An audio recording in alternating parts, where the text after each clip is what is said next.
Assalamualaikum warahmatullahi wabarakatuh. Perkenalkan, nama saya Andari Sukmalasari dari Fakultas Psikologi Learning Universitas Bosowa dengan nomor induk mahasiswa 4525091281, ingin mengerjakan tugas dan menjelaskan tugas mengenai be proaktif.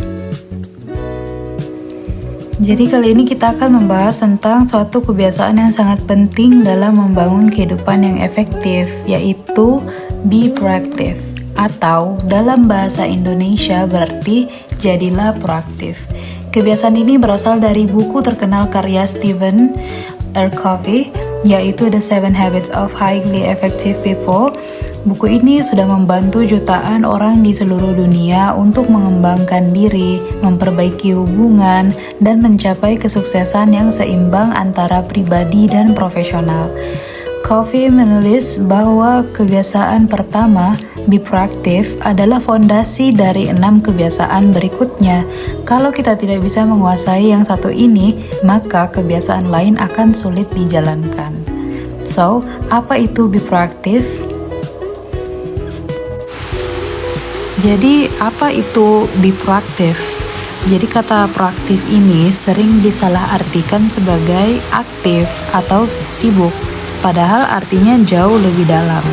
Menjadi proaktif berarti kita menyadari bahwa diri kita punya tanggung jawab penuh terhadap hidup kita sendiri.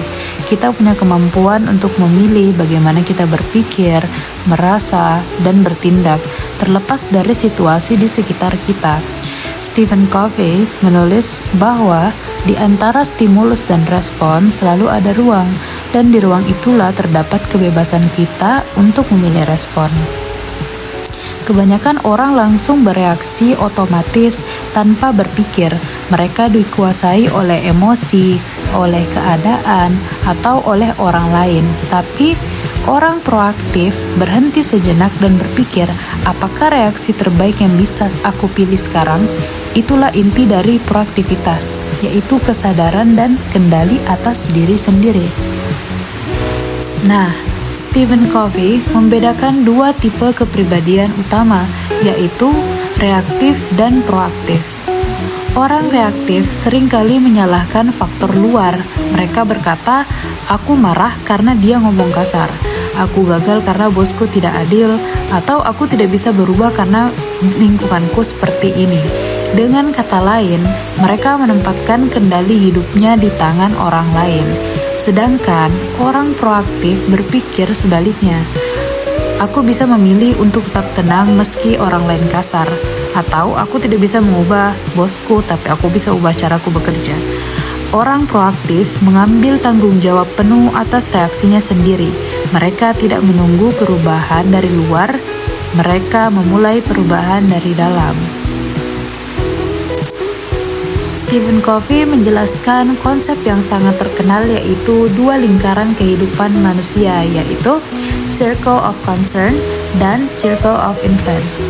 Jadi circle of concern itu atau lingkaran kepedulian ini mencakup segala hal yang kita pedulikan, tapi tidak bisa kita kendalikan langsung, seperti cuaca, politik, ekonomi global, opini orang lain, atau masa lalu. Sedangkan circle of influence, lingkaran pengaruh, itu mencakup hal-hal yang bisa kita kendalikan secara langsung, seperti cara kita berpikir, berbicara, bekerja, merespons, dan mengambil keputusan. Orang reaktif itu terlalu fokus pada circle of concern. Mereka sering mengeluh tentang hal-hal di luar kendali mereka. Akibatnya, energi mereka habis untuk sesuatu yang tak bisa diubah. Lama-lama, circle of influence-nya mengecil. Sebaliknya, orang proaktif menaruh energi pada circle of influence. Mereka berfokus pada hal-hal yang bisa mereka lakukan saat ini. Mereka berusaha memperbaiki diri, menepati janji, menjaga sikap, dan terus belajar. Karena itu, circle of influence mereka semakin besar. Salah satu cara sederhana mengenali apakah seseorang proaktif atau reaktif adalah dari bahasa yang mereka gunakan. Yang seperti apa? Bahasa seorang yang reaktif itu lebih seperti optimis, seperti aku harus, aku memilih untuk, aku tidak bisa. Sedangkan bahasa seorang yang proaktif itu seperti aku akan cari cara, aku memilih untuk tetap tenang. Jadi, bahasa itu adalah cermin pikiran. Kalau kita sering menggunakan bahasa yang membuat kita tampak tak berdaya, kita akan merasa tidak berdaya sungguhan. Sebaliknya, kalau kita mulai mengubah kata-kata kita juga mengubah cara kita memandang dunia. Bagaimana contoh kehidupannya dalam sehari-hari? Jadi, bayangkan dua orang di situasi yang sama. Keduanya kerja di kantor yang sama. Hari itu macet parah, cuaca hujan, dan mereka sama-sama terlambat. Orang pertama berkata, ini semua gara-gara macet. Jakarta memang gak akan pernah berubah. Dia datang ke kantor dengan wajah kesal, tidak produktif, dan mudah tersinggung. Orang kedua berkata, macet memang parah, tapi saya bisa berangkat lebih pagi besok. Setidaknya saya belajar dari pengalaman ini. Dia tetap tenang, bahkan sempat menyapa resepsionis dengan senyum. Perbedaannya sangat kecil, tapi efeknya besar. Orang pertama kehilangan kendali atas emosinya, sementara orang kedua mengambil kembali kendali atas hidupnya. Proaktif dalam dunia kerja dan kehidupan. Dalam dunia kerja, orang proaktif selalu dicari karena mereka tidak menunggu disuruh. Mereka mengambil inisiatif, melihat peluang, dan mencari solusi bahkan sebelum masalah muncul.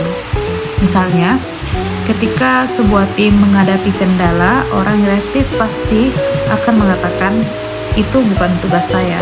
Sedangkan orang yang proaktif berkata, saya akan membantu cari cara supaya hal ini tetap jalan atau dapat berjalan dengan baik. Dalam hubungan pribadi pun sama, orang reaktif cepat tersinggung, bereaksi dengan emosi, dan sulit berdamai. Orang proaktif mendengarkan dulu, mencoba memahami, dan mengendalikan diri sebelum bereaksi. Dengan kata lain, proaktivitas bukan soal bekerja keras, tapi soal kesadaran diri dan pengendalian diri. Nah, bagaimana cara menjadi seseorang yang lebih proaktif? Nah, caranya yaitu yang pertama, menyadari pilihan dalam setiap situasi. Seperti sebelum bereaksi, berhenti sejenak dan menanyakan apakah saya memilih reaksi terbaik saat ini. Yang kedua itu yaitu mengubah fokusmu. Daripada fokus pada hal yang tidak bisa kamu kendalikan, fokuslah pada tindakan yang bisa kamu lakukan sekarang. Yang ketiga, menggunakan bahasa positif dan bertanggung jawab, yaitu ganti kata aku harus dengan aku memilih. Ini membuatmu sadar bahwa kamu punya kendali. Nah, yang keempat, latih komitmen kecil, seperti menepati janji kecil seperti datang tepat waktu, menepati kata-kata, atau menyelesaikan tugas sesuai rencana. Setiap kali kamu menepati komitmen, kamu memperkuat kepercayaan diri bahwa kamu mampu mengendalikan hidupmu. Yang kelima, refleksi setiap hari. Sebelum tidur, pikirkan, hari ini adakah momen di mana saya reaktif, apa yang bisa saya lakukan lebih baik besok hari. Bagaimana dampak positif dari sikap proaktif? Kalau kamu mulai menerapkan kebiasaan ini, kamu akan merasakan banyak perubahan nyata. Yang pertama yaitu emosi lebih stabil. Kamu tidak akan mudah meledak karena kamu tahu cara mengatur respon. Yang kedua, hubungan lebih sehat. Kamu pasti akan berhenti menyalahkan orang lain dan mulai berempati. Yang ketiga, karir lebih maju. Orang proaktif dikenal bertanggung jawab dan bisa dipercaya. Yang keempat, kehidupan lebih dikenal atau kehidupan lebih tenang dan terarah. Kamu sadar mana yang perlu kamu perjuangkan dan mana yang sebaiknya kamu lepaskan. Stephen Covey mengatakan, proaktivitas adalah kunci kebebasan sejati manusia, karena hanya orang yang sadar akan pilihan-pilihannya yang benar-benar hidup dengan damai dan penuh kendali. Jadi, menjadi proaktif itu berarti berhenti menyalahkan dan mulai bertanggung jawab. Kita tidak bisa selalu memilih apa yang terjadi pada kita, tapi kita selalu bisa memilih bagaimana kita meresponnya. Setiap kali kita mendengar atau memilih untuk tenang, berpikir jernih, dan mengambil tindakan yang baik, itu tandanya kita sedang melatih kebiasaan pertama dari 7 kebiasaan orang yang sangat efektif.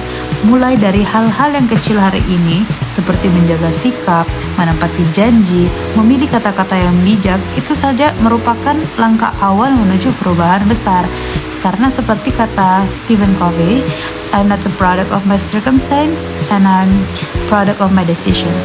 Saya bukanlah hasil dari keadaan saya, melainkan saya adalah hasil dari keputusan saya sendiri. Dan kesimpulan singkatnya yaitu be proaktif itu sama seperti jadilah pemegang kendali hidupmu. Fokus pada hal yang bisa kamu ubah, ambil tanggung jawab penuh atas tindakan, dan menggunakan bahasa positif, bertanggung jawab. Latih diri untuk memilih respon terbaik dalam setiap situasi. Baiklah, itulah tadi penjelasan saya mengenai tugas be proaktif. Sekian dari saya. Wassalamualaikum warahmatullahi wabarakatuh.